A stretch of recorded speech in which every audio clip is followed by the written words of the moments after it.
अस्सलाम वालेकुम नाजरीन, आप देख रहे हैं K92 न्यूज़ और मैं हूं आपकी मेज़बान नाइला भट्टी। शामिल करेंगे आज की इलाकाई खबरें।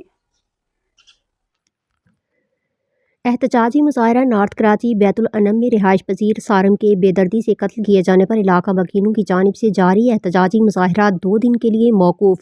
नॉर्थ कराची बैतुल अनम से ताल्लुक़ रखने वाले बच्चे सारिम को अगवा के बाद कत्ल कर दिया गया। सारिम के वालिदैन और इलाका वकीलों की जानिब से एहतजाजी मुजाहरा किया गया, जिसमें मीडिया, सोशल मीडिया नुमाइंदगान ने कवरेज की। पुलिस के आला अफसरान ने यकीन दहानी करवाई कि 2 दिन का हमें टाइम दें, कातिल कानून की गिरफ्त में होगा और करार वाकई सजा दी जाएगी। बसूरत दीगर हम खुद भी आपके साथ एहतजाज में शामिल होंगे। आला अफसरान ने वादा किया है कि 48 घंटों में कातिल कानून की गिरफ्त में होगा। समाजी रहनुमा फैज़ान हुसैन।